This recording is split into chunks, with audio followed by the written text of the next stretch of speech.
शिक्षा और राजनीति का एक बहुत गहन संबंध है। तो आज मैं एक ऐसे राजनेता से मिलाने जा रहा हूं जिनका शिक्षा जगत में एक बड़ा नाम है और वो शिक्षा जगत से राजनीति की तरफ आए हैं। हमारे साथ प्रोफेसर अभिषेक मिश्रा जी। अभिषेक जी, जनता फोरम में बहुत बहुत स्वागत है। थैंक यू, बहुत धन्यवाद आपका। अभिषेक जी, पहला सवाल जो आपने 2 दिन पहले एक इलेक्ट्रिसिटी बिल को लेके किसानों से जुड़ा मुद्दा उठाया, उसके बारे में क्या कहना है? जो इलेक्ट्रिसिटी आप कह रहे थे कि पहले 800-900 रुपये पड़ता था, अब 1900-2000 पड़ रहा है, सर क्या कहना है उसके बारे में? हमने सरकार में इरिगेशन के लिए, एग्रीकल्चर के लिए फीडर अलग किया था, जिससे किसानों को उसके माध्यम से बिजली मिल सके, अनइंटरप्टेड मिल सके। जिस समय वो अपना ट्यूबवेल चलाता है, सिंचाई के लिए ज़रूरत पड़ती है, उस समय चला सके।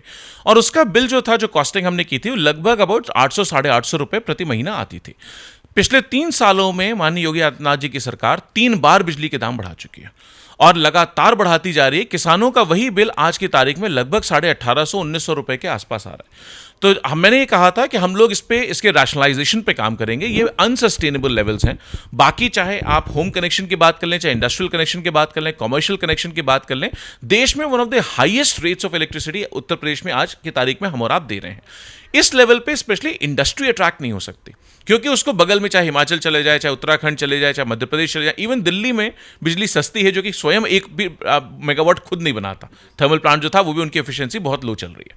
तो ये एक अपने आप में मुझे लगता है हम लोग उत्तर प्रदेश को, हमको इसको रैशनलाइज करना पड़ेगा, कंट्रोल करना पड़ेगा। उससे हमारे जो सिटीजन्स हैं उनको फायदा होगा और प्लस इन्वेस्टमेंट हम अट्रैक्ट कर सकेंगे। जब इन्वेस्टमेंट अट्रैक्ट करेंगे तभी उसी से वो आपको इन्वेस्टमेंट से आपको एम्प्लॉयमेंट जनरेट होगा, एम्प्लॉयमेंट से लोगों को काम मिलेगा, वो इकोनॉमी में कंट्रीब्यूट करेंगे और सरकार का टैक्सेस भी बढ़ेंगे। So it's a virtual cycle of success. तो वो हम लोग ऑपरेशनलाइज करना चाहते हैं। मैंने कहा समाजवादी सरकार बनेगी तो किसानों के बिजली का दाम कम होगा और हम लोग रैशनलाइजेशन करेंगे जिससे कि इंडस्ट्री को भी फायदा हो सके। अभिषेक जी, जो कल एक कांड हुआ है बलिया में, जो एक पत्रकार को दिन दहाड़े गोली मार दी गई, तो उत्तर प्रदेश की कानून व्यवस्था जिस पे अक्सर सवाल उठाते हैं, समाजवाद भी उठा रहा है, कांग्रेस भी लगातार उठा रहा है कि कानून व्यवस्था पे सर क्या कहेंगे? देखिए, उत्तर प्रदेश में न लॉ बचा है न ऑर्डर बचा है। यहां पॉलिटिकल नेतृत्व तय कर रहा है कि किसको ठोक दो, किसको नहीं ठोक दो। यहां ये चर्चा चल रही है, कोई पूछता है, जब भी आता था एक इवेंट क्रिएट किया जाता है, कोई एनकाउंटर क्रिएट किया जाता है। एनकाउंटर अपने आप में मुझे ऐसा लगता है कि आप किसी को पकड़ने गए, इतनी तैयारी करके नहीं गए कि कोई आप उसको पकड़ पाते। आपका कोई आदमी वेपन छीन के भागने लगता है, आप किस तरह अपना वेपन हैंडल करते हैं? आपको अपना वेपन संभालने की तमीज नहीं है। अगर उत्तर प्रदेश की पुलिस अपना वेपन इन पर्सन नहीं संभाल सकती है तो वो उत्तर प्रदेश के सिटीजन की रक्षा क्या करेगी, हमारी आपकी सुरक्षा क्या करेगी? और उसमें वो आदमी भागने लगता है और गोली उसके सीने पे लग जाती है। भाई, क्या वो आपकी तरफ भाग रहा था जो उसके सीने पे गोली लग गई, या आपसे दूर भाग रहा था? जो भागेगा पुलिस से उसके पीठ पे गोली लगे, समझ में आती है। सीने पे गोली कैसे लग रही है? गाड़ियां पलट रही हैं जिसमें कोई स्क्रैच नहीं आ रहा है। तो बड़ा सवाल जनता उठा रही है आज। ना लॉ बचा है ना ऑर्डर बचा है। जो पत्रकार थे, अगर कॉन्स्टिट्यूशन के हिसाब से, डेमोक्रेसी के हिसाब से, दुनिया के किसी भी डेमोक्रेसी में जर्नलिज्म चौथा स्तंभ मानते हैं, पिलर ऑफ डेमोक्रेसी है, जिसपे डेमोक्रेसी खड़ी रहती है। आज पत्रकारों की यह हालत हो गई है कि चाहे उनको गोली मारी जा रही हो, चाहे उनकी भतीजी भांजियां छेड़ी जा रही हो, उस पर सर पे गोली मारी जा रही हो, चाहे उनके खिलाफ एफआईआर लिखी जा रही हो, चाहे उनको दबाया जा रहा हो, चाहे धमकी दी जा रही हो। इस सरकार ने पत्रकारिता को ऐसी कगार पे लाके खड़ा कर दिया है जहां पे कि कोई हिम्मत न करे हमारे इस खिलाफ कुछ बोलने के। और मैं आपसे निवेदन करना चाहूंगा, मैं सच बता रहा हूं, उत्तर प्रदेश की आज सच्चाई यह है कि अगर मीडिया वाले 15 दिन, सिर्फ 15 दिन उत्तर प्रदेश की ठीक स्थिति दिखा दें तो आज सरकार गिर जाए।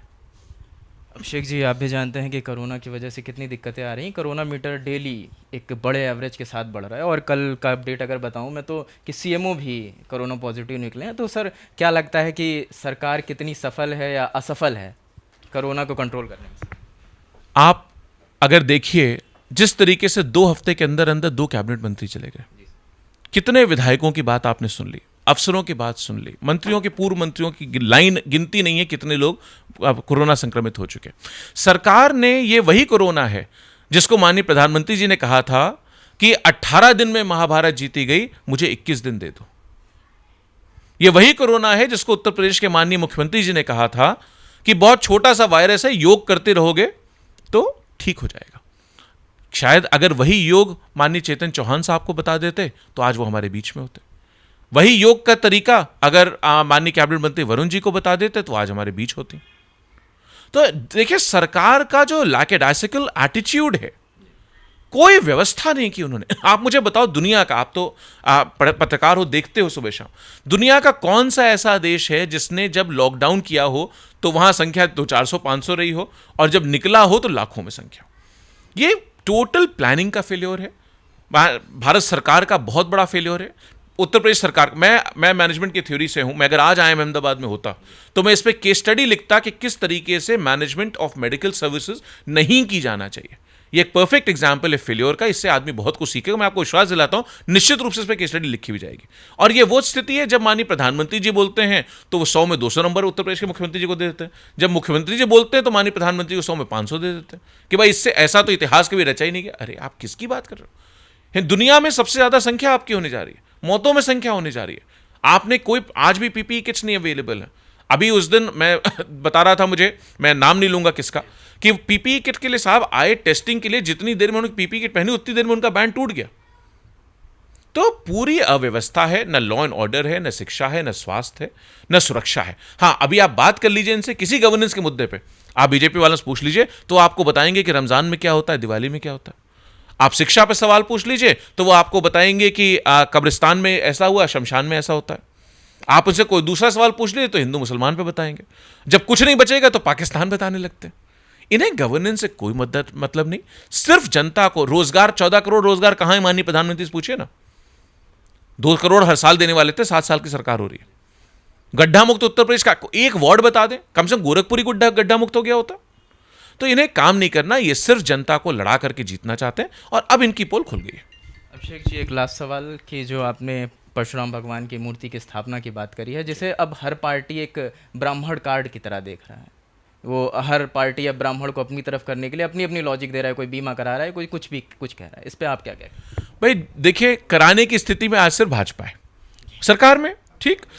वो आपने कहा वो बीमा करा रहे हैं, मैं आपको कह रहा हूं, ऑन रिकॉर्ड कह रहा हूं, आप चला देना इसको। मेरा चैलेंज है, मैं तो स्वागत करता हूं, पहले मैं ये कह दूं मैं स्वागत करता हूं इसका, लेकिन मेरा चैलेंज है कि भाजपा वाले वो भी नहीं करेंगे। भाजपा वालों को मैंने कहा ना, करने से कोई मतलब नहीं, उन्हें सिर्फ बयान देना आता है, वो बयानवीर है, उन्हें काम से कोई लेना नहीं। मेरा चैलेंज है, अगर वो कर दें तो मैं उनका स्वागत करूंगा, सम्मान करूंगा, अपनी तरफ से फूल माला पहनाऊंगा। लेकिन वो ये भी नहीं करेंगे। मैंने उनको कहा था विधानसभा का सत्र शुरू हो रहा है, आप घोषणा कर दो, विधानसभा में कोई बिल तो आया नहीं, अब से कर दें, ऑर्डिनेंस ला दें, उनके पास तो सत्ता है, ताकत है, 25 लाख करोड़ रुपए का 5 साल का बजट है उनका, इससे ज्यादा ही होगा बल्कि। तो लेकिन वो ये भी नहीं करेंगे। आप देख लेना, अपने दर्शकों को दिखा देना, बता देना, इंतजार कर लो, 1 महीने कर लो, 2 महीने कर लो, लेकिन नहीं आएगा, नहीं आएगा, नहीं आएगा। मैं भी जानता हूं उनको, आप भी जान जाओ, बस इतनी सच्चाई है। हम लोग जो काम कर रहे हैं, हमने ये नहीं कहा हम सरकार का इंतजार करेंगे, मैंने ये नहीं कहा मैं जब विधायक बनूंगा तब करूंगा, मैंने ये नहीं कहा मैं मंत्री अगर होऊंगा तब करूंगा, मैंने ये नहीं कहा मेरे बॉस मुख्यमंत्री बनेंगे तब करूंगा।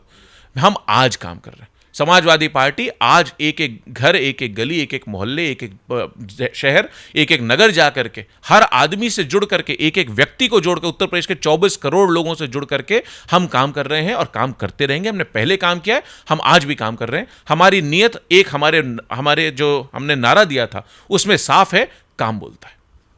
शुक्रिया अभिषेक जी, इतना समय दिया। ये हमारे साथ प्रोफेसर अभिषेक मिश्रा जी थे, जिन्होंने साफ तौर पे अपनी बात रखी है। अगर आपके कोई भी सवाल हो तो हमें कमेंट में ज़रूर बताएं। आपके सवालों को लेके हम फिर से एक बार पुनः अभिषेक जी से मिलेंगे। बहुत बहुत शुक्रिया, बहुत बहुत धन्यवाद।